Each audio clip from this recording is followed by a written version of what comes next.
পড়ালেখার পাশাপাশি হাঁস মুরগি ও কোয়েল পাখি পালন করে লাখ টাকার মালিক রাজবাড়ীর কলেজ ছাত্র সিফাত আল হুসাইন শুভ।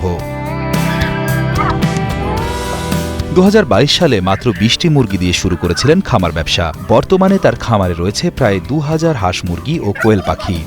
আব্বু ছোটবেলা থেকে আমার উৎসাহ দিত যে উদ্যোক্তা হবি। এই কারণে আব্বু আজ থেকে 4 বছর আগে এই মিশরীয় ফার্মি মুরগির জাতটা বগুড়া থেকে নিয়ে আসার পরে ওইখান থেকে হচ্ছে আমার শুরু থেকে প্রথমে ডিম উৎপাদন টুকটাক করে আমরা প্রথমে মুরগির পেটের নিচে দিয়ে ফুটাইতাম। তারপরে চাহিদা যখন আরো বাড়লো তখন একটি ইনকিউবেটর কিনলাম 1500 ক্যাপাসিটির।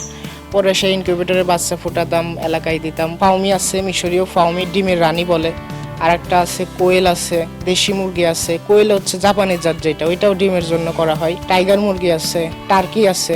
রাজবাড়ীর বালিয়াকান্দি উপজেলার ইসলামপুর ইউনিয়নের সিফাত আল হুসাইন শুভ 2023 সালে বিজ্ঞান বিভাগ থেকে এসএসসিতে জিপিএ 5 অর্জন করে বর্তমানে উচ্চ মাধ্যমিক পরীক্ষার্থী। পড়াশোনার পাশাপাশি 2022 সালে মাত্র 20টি মুরগি দিয়ে শুরু করেছিলেন খামার। আজ তার 5টি শেডে হাঁস মুরগি ও কোয়েল পাখির সংখ্যা প্রায় 2000।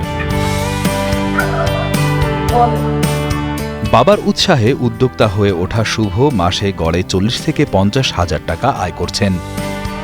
স্থানীয় ও আশেপাশের এলাকার মানুষ খামার দেখতে আসছেন, কেউ খামার ঘুরে দেখছেন, কেউ নিচ্ছেন পরামর্শ।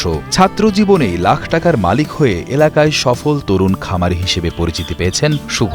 আমাদের দেশে ছেলেরা মেয়েরা ওরা প্রবাসে যাচ্ছে এবং সেখানে প্রচুর কষ্ট।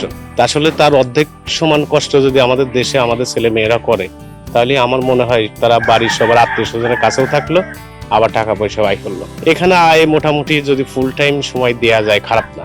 অন্তত ওর যে প্রজেক্ট, সে প্রজেক্টে 40-50 হাজার টাকা অনায়াসে মাসে আয় করা যায়। বরাবরই আমি আমার ছাত্র ছাত্রী বা আমার পরিবার পরিজন সবাইকে উদ্যোক্তা হওয়ার স্বপ্নই দেখাই। ছেলের বাবা ছোটবেলা থেকে উদ্যোক্তা হিসেবে ওর বুদ্ধি পরামর্শ সেরকম দিয়েই বড় করছে। ছেলে এখন বড় ওইটাই বেছে নিয়েছে।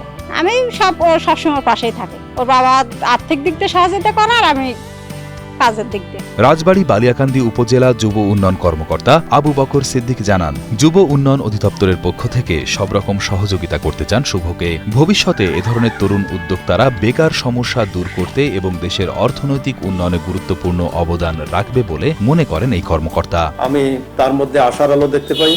যুব উন্নয়ন অধিদপ্তর তাকে সার্বিক সহযোগিতা করবে, তাকে উন্নত মানের প্রশিক্ষণ এবং আর্থিক সুবিধা ঋণের মাধ্যমে দিয়ে তাকে এই সুবিধাটা দেবে এবং যাতে সে ভালো পর্যায়ে কিছু করতে পারে, পাশাপাশি সে সমাজের জন্য একটা সম্পদ হয়ে দাঁড়ায়। শুভ যদি তার প্রকল্প আস্তে আস্তে বৃদ্ধি করে, তাহলে দেখা যাবে শুভর দেখা দেখি আরো 2-4 জন এলাকায় কাজ করবে। শুভর প্রতিষ্ঠানে আরো 5-10টা ছেলে বেকারত্ব দূর হবে।